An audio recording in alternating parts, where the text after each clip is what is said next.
Hello friends, welcome back to Marian's kitchen. ഇത് നമ്മൾ ചെയ്യാൻ പോകുന്നത് ദോശമാവ് കൊണ്ട് ഉണ്ടാക്കാവുന്ന ഈസി ആയിട്ടുള്ളൊരു സ്നാക്കിൻ്റെ റെസിപ്പിയാണ്. ഇത് നമുക്ക് ഈവനിങ് സ്നാക്ക് ആയിട്ടോ അല്ലെങ്കിൽ കുട്ടികൾക്ക് സ്നാക്സ് ഒക്കെ ആയിട്ട് നമുക്ക് കൊടുത്തയക്കാവുന്ന റെസിപ്പിയാണ്. നമ്മുടെ കിച്ചണിൽ സാധാരണ കാണുന്ന ഇൻഗ്രീഡിയൻസ് മാത്രമാണ് ഈ ഒരു സ്നാക്കിന് വേണ്ടത്. അപ്പോൾ നമുക്കിതെങ്ങനെ ചെയ്യാൻ നോക്കാം. അപ്പോൾ അതിന് വേണ്ടിയിട്ട് ഞാനൊരു 1.5 കപ്പ് ദോശമാവ് എടുത്തിട്ടുണ്ട്. ഇത് ബാക്കി വന്ന ദോശമാവാണ്. 1.5 കപ്പിലേക്ക് ഞാൻ ഏകദേശം ഒരു 2 ടേബിൾ സ്പൂൺ റവയാണ് ചേർത്ത് കൊടുക്കുന്നത്. റവയ്ക്ക് പകരം നിങ്ങൾക്ക് അരിപ്പൊടി ആയാലും എടുക്കാം കേട്ടോ. ഇതിനകത്തോട്ട് ഞാനൊരു സവാള മിക്സിയുടെ ജാറിനകത്ത് ചെറുതായി ഒന്ന് ക്രഷ് ചെയ്തെടുത്തതുണ്ട്. പിന്നെ ഇഞ്ചി, മല്ലിയില, വേപ്പില, അതുപോലെ തന്നെ പച്ചമുളക് എല്ലാം ചെറുതായിട്ട് നുറുക്കിയതാണ്. അതുകൂടി നമുക്ക് ഇതിനകത്തോട്ടൊന്ന് ഇട്ട് കൊടുക്കാം.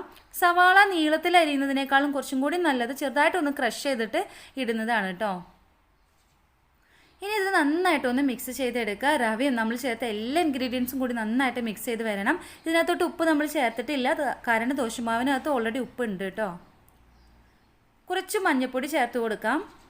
അതുപോലെ തന്നെ എരിവിന് വേണ്ടിയിട്ട് ഞാനിവിടെ ക്രഷ്ഡ് ചില്ലിയാണ് ഉപയോഗിക്കുന്നത്. നിങ്ങൾക്ക് വേണമെന്നുണ്ടെങ്കിൽ മുളക് പൊടി ആയാലും ചേർത്താൽ മതി. ഇത് രണ്ടും കൂടി ചേർത്തിട്ട് നന്നായിട്ടൊന്ന് മിക്സ് ചെയ്തെടുക്കണം. മുളക് നിങ്ങളുടെ എരിവിനനുസരിച്ച് നിങ്ങൾക്ക് ചേർത്ത് കൊടുക്കാം. നന്നായിട്ടൊന്ന് മിക്സ് ചെയ്ത് കഴിഞ്ഞാൽ ഒരു 5 മിനിറ്റ് നിങ്ങൾക്കൊന്ന് മാറ്റി വയ്ക്കാം. ഇതെല്ലാം കൂടിയിട്ടൊന്ന് സെറ്റായി വരാൻ വേണ്ടിയിട്ടാണ്. അപ്പോൾ ഒരു 5 മിനിറ്റ് നിങ്ങളിതൊന്ന് മാറ്റി വയ്ക്കാം. ഒരു പാൻ ചൂടാക്കിയിട്ട് ഇത് നമുക്ക് വറുത്തെടുക്കാൻ ആവശ്യമായിട്ടുള്ള ഓയിൽ നമുക്ക് ഇതിനകത്തോട്ട് ഒഴിച്ചു കൊടുക്കാം. ഒരു മീഡിയത്തിൽ ഓയിൽ ചൂടാക്കി എടുത്താൽ മതി. അതിനുശേഷം ഒരു സ്പൂൺ എടുത്ത് ഒരു സ്കൂപ്പായിട്ട് നമുക്ക് ഈ ഒരു മാവ് ഈ ഓയിലിനകത്തോട്ട് ഇട്ട് കൊടുക്കാം. അല്ലെങ്കിൽ കൈകൊണ്ടായാലും നിങ്ങൾ ഇട്ട് കൊടുത്താൽ മതി.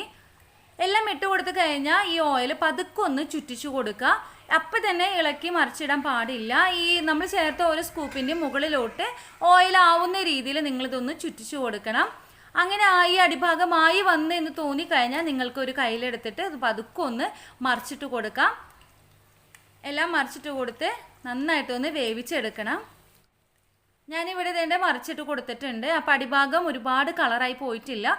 ലോ ഫ്ലെയിമിലിട്ട് വേവിച്ച് കൊടുക്കുക. ഇല്ലാന്നുണ്ടെങ്കിൽ അടിഭാഗവും എല്ലാം പെട്ടെന്ന് അങ്ങനെ കരിഞ്ഞു പോവും.